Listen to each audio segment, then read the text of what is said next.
உலக கால்பந்தாட்ட தலைநகரமாம் பிரேசில் நாட்டின் ரியோ டி ஜெனிரோவின் மரக்கானா போன்றதொரு மைதானம், திண்டுக்கல் மாவட்ட புல்வெளி விளையாட்டரங்கம்.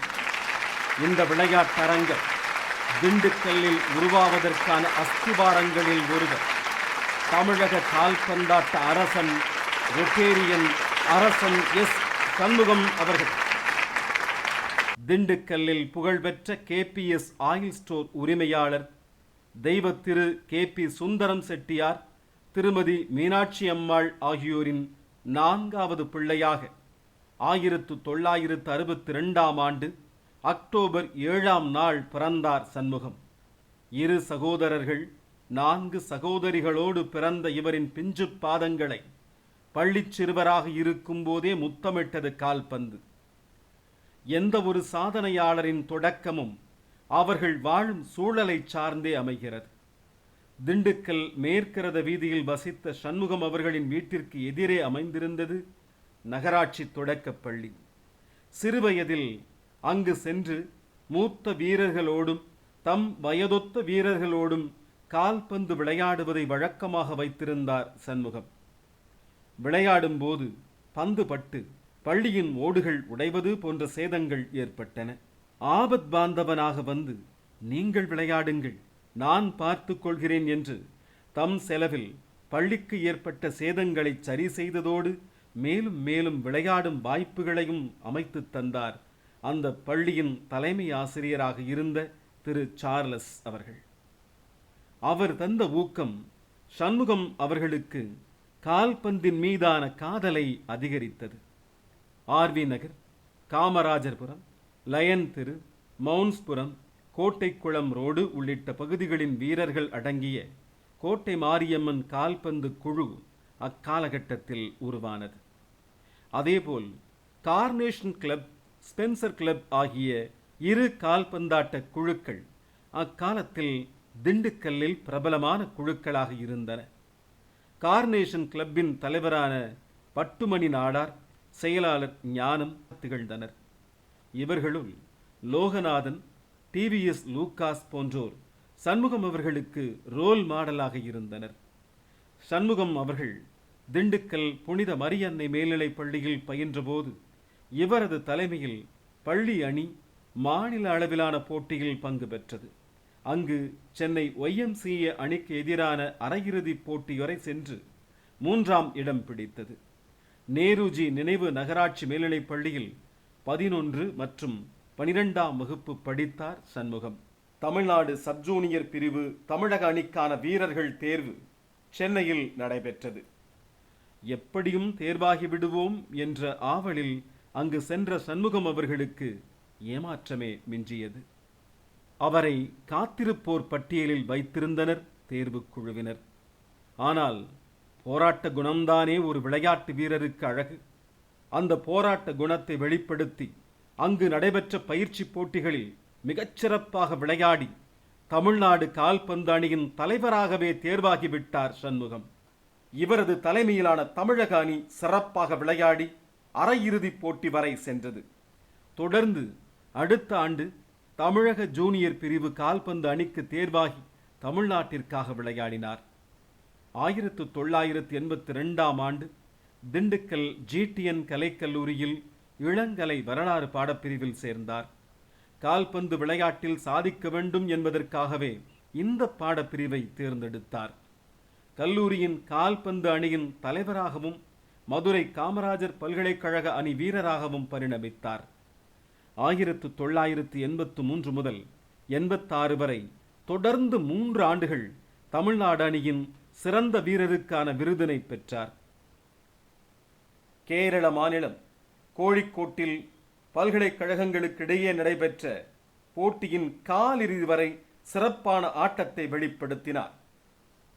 அணியில் லெஃப்ட் ஸ்ட்ரைக்கர் ஃபார்வர்ட் நிலையில் விளையாடும் சண்முகம் அவர்களிடம் பந்து சென்றால் நிச்சயமாக கோல்தான்.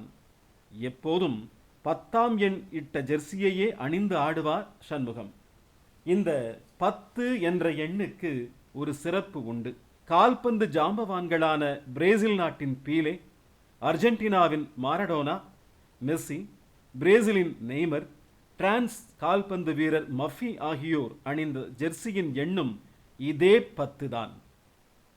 கல்லூரி படிப்பை முடித்தபின் 1985ஆம் ஆண்டில் திண்டுக்கல் சவுந்தரராஜா மில்ஸ் நிறுவனத்தில் விளையாட்டு ஒருங்கிணைப்பாளர் பணியில் சேர்ந்து மிகச்சிறந்த கால்பந்து அணியினை உருவாக்கி மாநிலம் முழுவதும் பல போட்டிகளில் கலந்து கொண்டு வெற்றிகள் பல பெற்றார்.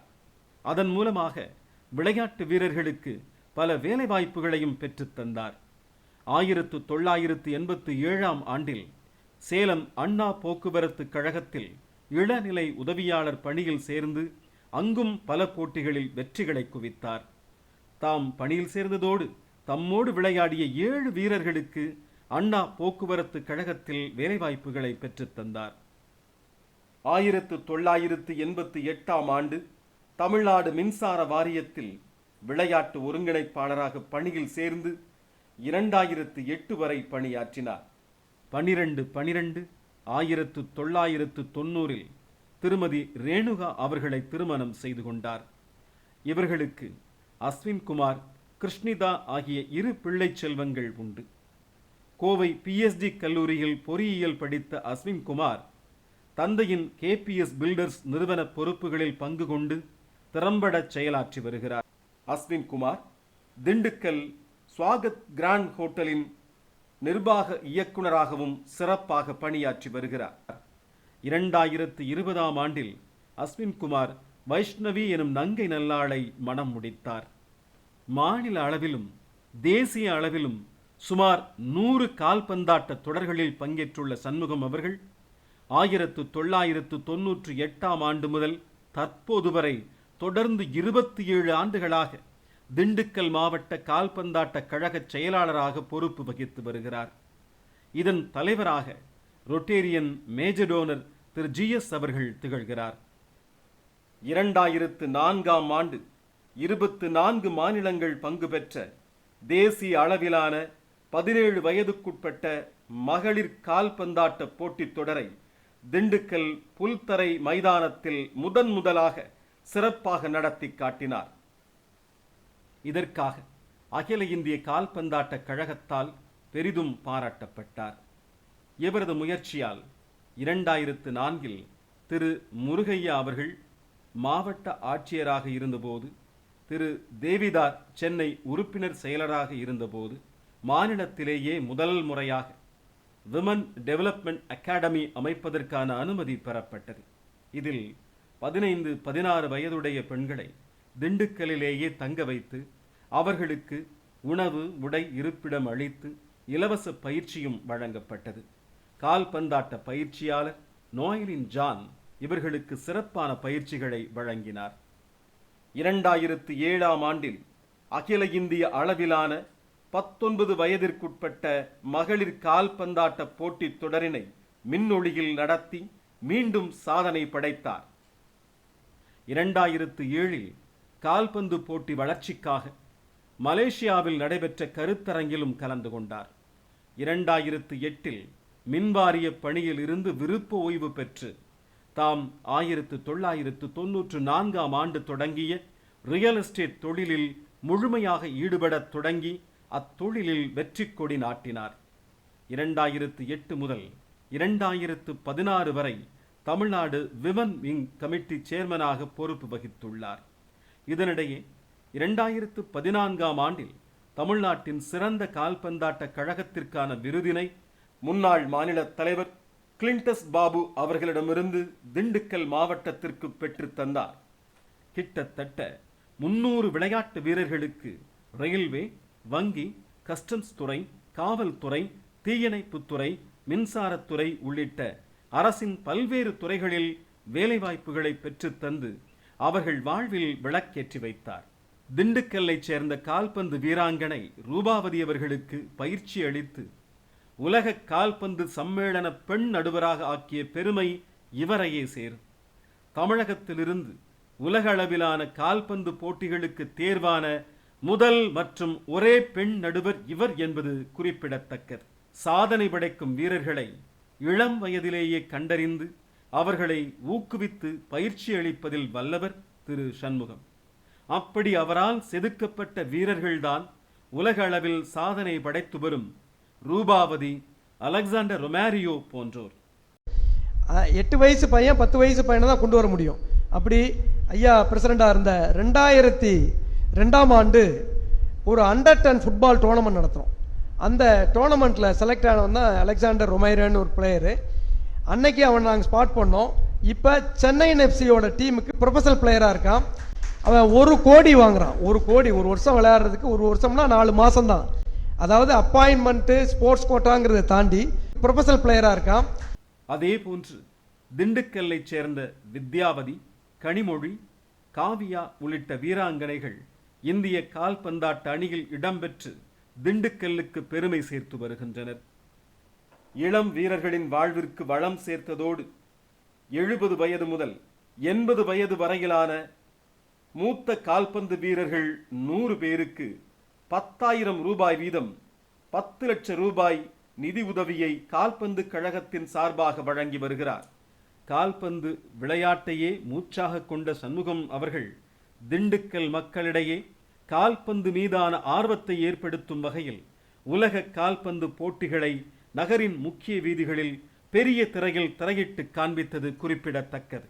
மாவட்ட கால்பந்து கழக தலைவர் ரொட்டேரியன் மேஜர் டோனர் ஜிஎஸ் அவர்களோடு இணைந்து ஜிஎஸ் அவர்களின் தந்தையார் தெய்வ திரு கோபாலகிருஷ்ண நாயுடு நினைவு சுழற்கோப்பைக்கான பள்ளி மாணவர்களுக்கான கால்பந்து போட்டிகளை 30 ஆண்டுகளாகவும், ஜிஎஸ் அவர்களின் தாயார் காவேரி அம்மாள் நினைவு மாணவிகளுக்கான கால்பந்து சுழற்கோப்பைக்கான போட்டிகளை 20 ஆண்டுகளாகவும் நடத்தி வருகிறார்.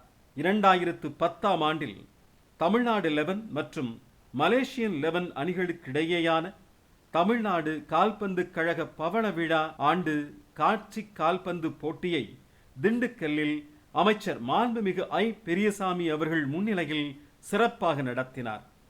திண்டுக்கல் மாவட்ட கால்பந்தாட்ட கழக தலைவர் திரு ஜிஎஸ் அவர்களின் மணி விழாவை எம்எஸ்பி பள்ளி தாளாளர் திரு ரத்னபாண்டியன் அவர்களோடு இணைந்தும், அவரது 75வது பிறந்த நாள் விழாவான பவள விழாவை ஜிடிஎன் கல்விக் குழும தலைவர் லயன் டாக்டர் கே. ரத்தினம் அவர்களோடு இணைந்தும் மிகச்சிறப்பாக நடத்தினார்.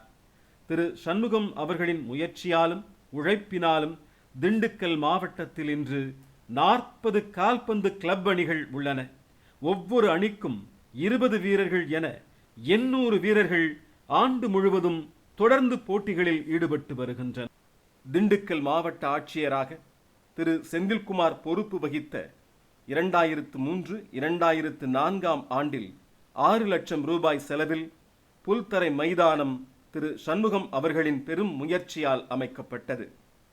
4 கோடியே 30 லட்சம் ரூபாய் செலவில் டாக்டர் வினய் அவர்கள் மாவட்ட ஆட்சியராக இருந்த காலகட்டத்தில் உள் விளையாட்டரங்கம் கட்டப்பட்டு பயன்பாட்டிற்கு வந்தது. இந்த கட்டுமான பணிகளுக்கான நிதியில் 2.8 கோடி ரூபாய் வரை சண்முகம் அவர்களால் நிதி திரட்டி வழங்கப்பட்டது. இந்த விளையாட்டரங்கத்தில் மாவட்டத்தின் அனைத்து விளையாட்டு வீரர்களும் பள்ளி மாணவர்களும் பெரும் பயன்பெற்று வருகின்றனர்.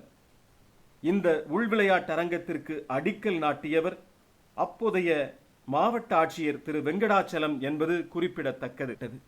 இந்த விளையாட்டரங்கத்தில் மாவட்டத்தின் அனைத்து விளையாட்டு வீரர்களும் மற்றும் பள்ளி மாணவர்களும் பெரும் பயன் பெற்று வருகின்றனர். புனித மரியன்னை முன்னாள் மாணவர் கழகத்தின் தலைவராக தொடர்ந்து 2 முறை பொறுப்பில் இருந்த சண்முகம் அவர்கள் தம் சொந்த செலவில் 5 லட்சம் ரூபாய் மதிப்பிலான ஆழ்துளை கிணறு அமைத்து குடிநீர் வசதி செய்து தந்தார்.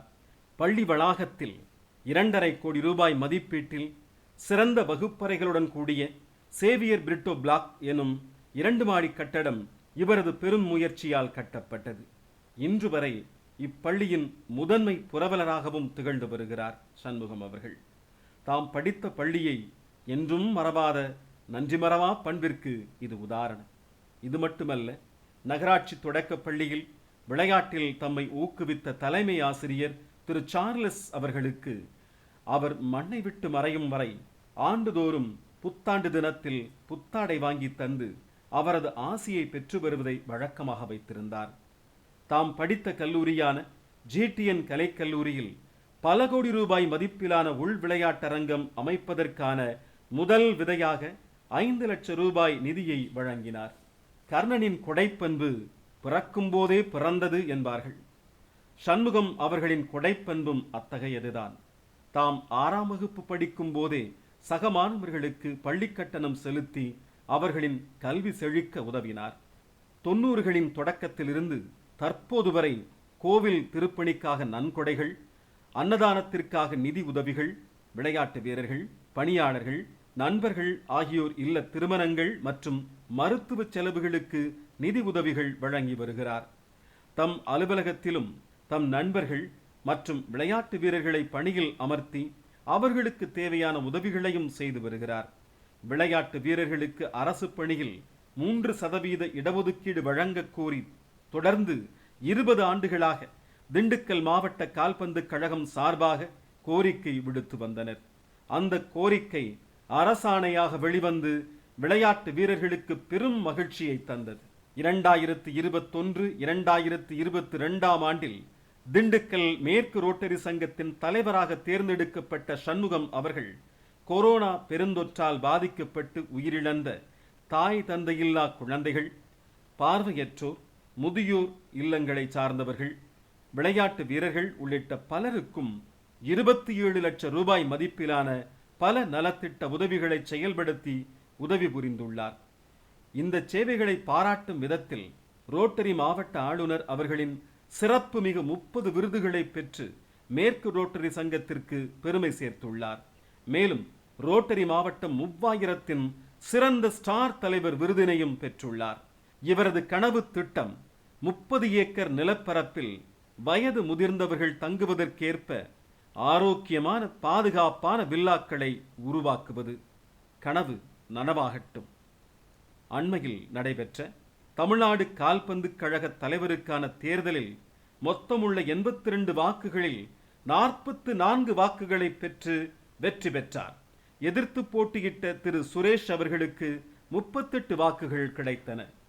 தமிழ்நாட்டின் 15 மாவட்டங்களுக்கு மேலான பொறுப்பாளர்கள் நேரடியாக வந்து தாங்கள் பல தலைவர்களை உருவாக்கியவர் என்று வற்புறுத்தியதால் இந்த தேர்தலில் அவர் நின்றார். தமிழ்நாடு கால்பந்து கழக தலைவராக தேர்ந்தெடுக்கப்பட்டுள்ள திண்டுக்கல்லின் பீலே 100க்கும் மேலான கோல்களை அடித்த தங்கமகன், 100க்கும் மேற்பட்ட போட்டிகளில் கலந்து கொண்ட கால்பந்து காதலன், ரோட்டரி மாவட்டம் 3000 ஸ்டார் தலைவர், சாதனையாளர்களை உருவாக்கும் சாதனையாளர், கால்பந்தினை மக்கள் மனமெங்கும் சுழலவிட்ட மாரடோனா, தலைமை பண்புகளின் புகலிடம், மனித நேயத்தின் இருப்பிடம், நம்பிக்கை, நாணயம், நன்மதிப்பு என்பதை தாரக மந்திரமாக கொண்டு இயங்கி வரும் அரசன் ரியல் எஸ்டேட் அதிபர் ரொட்டேரியன் அரசன் எஸ். சண்முகம் அவர்களுக்கு திண்டுக்கல் மேற்கு ரோட்டரி சங்கம், திண்டுக்கல் மாவட்ட அனைத்து விளையாட்டு கழகங்கள் சார்பாக நெஞ்சம் நிறைந்த வாழ்த்துக்களை தெரிவித்துக் கொள்கிறோம்.